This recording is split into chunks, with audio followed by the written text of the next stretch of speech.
నిజమైన అనుభవం ఉన్న వాళ్ళకే సెకండ్ టెండర్. నిజమైన అనుభవం ఉన్న వాళ్ళకంటే ఎవరెవరు? మీ అనుయాయులకా? అంతే కదా.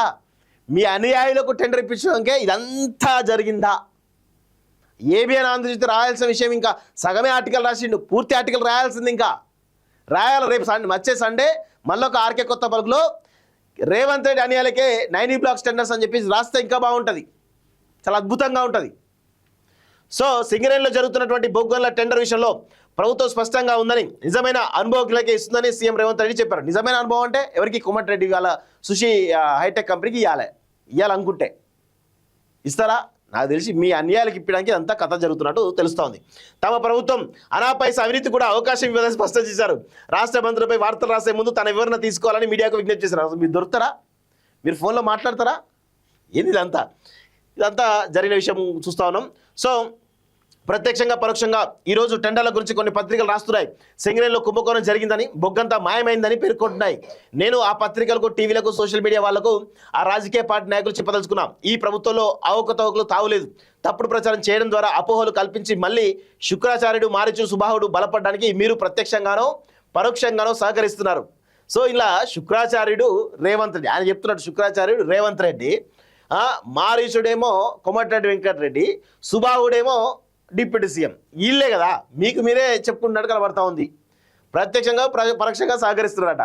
సో మీకు మీకు మీకు మీ మీడియా పంచాయతీ ఉంటే తలుపులు మూసుకొని కొట్టుకోండి, ఒకరి మీద ఒకరు బురద తలుకోండి, అంతేకాని అందులోకి మమ్మల్ని లాగొద్దు. ఆంబోతులు కొట్లాడితే లేగదుల కాలు విరిగాట. ఇద్దరు మీడియా యజమానులు కొట్లాడుకోండి, కానీ మా మంత్రులు బదనం చేసే కార్యక్రమం తీసుకోకండి. ఒకసారి ఆలోచన చేసి వాస్తవాలు తెలుసుకోండి. ముఖ్యమంత్రిగా 365 రోజులు ప్రజలకు అందుబాటులో ఉన్న, మీడియాకు కావాల్సిన వివరణ ఇవ్వడానికి సిద్ధంగా ఉన్నా.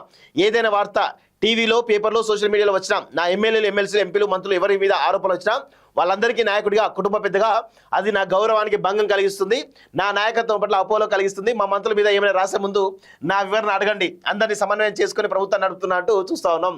సో తుమ్మల్ లాంటి వాళ్ళ అనుభవాన్ని తీసుకొని ఈరోజు ప్రభుత్వాన్ని నడుపుతున్నాం. 24 గంటలు పనిచేయాలంటే, సమ్మక్క సారలమ్మ గుడిని 100 రోజుల్లో పూర్తి చేయాలంటే ఆ బాధ్యతను పొంగులేటికి ఇచ్చా. ఢిల్లీలో ఏ అవసరమైన రాష్ట్రానికి రావాల్సిన నిధులు, ఇతర శాఖల అనుమతుల కోసం బట్టి విక్రమార్కను ప్రతి మంత్రి దగ్గరకు పంపించి రాబట్టుకునే ప్రయత్నం చేస్తున్నాం. ఇది ఉమ్మడిగా మా ప్రభుత్వం పనిచేస్తున్న విధానం అంటూ చూస్తూ ఉన్నాం. సో చేసిందంతా పెంట చేసి నాకేం తెలియనట్టుగా శుద్ధపూస లెక్క బిహేవ్ చేస్తున్నాడు రేవంత్ రెడ్డి. ఎంత ఏతిగా మాట్లాడుతుంది.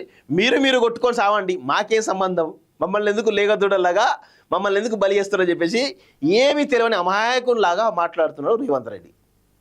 సో ఇది పరిస్థితి మిత్రులారా. తెలంగాణ రాష్ట్రంలో కాంగ్రెస్ ప్రభుత్వం యొక్క పరిస్థితి ఎంత ఘోరాతి ఘోరంగా ఉందో అర్థం చేసుకోవాల్సిన అవసరం అయితే ఉంది. ఇన్ని అలిగేషన్స్ కేసీఆర్ ప్రభుత్వంలో 10 సంవత్సరాల కాలంలో ఇన్ని అలిగేషన్స్ ఏ మంత్రుల మీద కూడా రాలే. ఇప్పుడు ఈ మంత్రివర్గంలో మాత్రం ప్రతి ఒక్కరి మీద వచ్చింది. ఏబిఎన్ ఆంధ్రజ్యోతిలో ఆర్టికల్ వెనకాల రేవంత్ రెడ్డి ఉన్నాడు అనేది చాలా స్పష్టంగా తెలుస్తూ ఉంది. ఇక దాన్ని మళ్ళీ బయట ఆయన పేరు బయటకు వస్తూ ఉంది కాబట్టి, ఆయన బదనం అవుతుంది కాబట్టి ఇప్పుడు నాకు సంబంధం లేదు, మీరు కొట్టుకోండి అని అంటున్నాడు.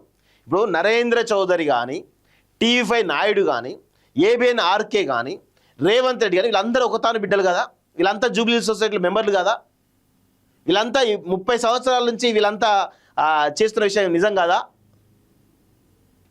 అంతా ఒక ఆధిపత్య పోరు నడుస్తుంది.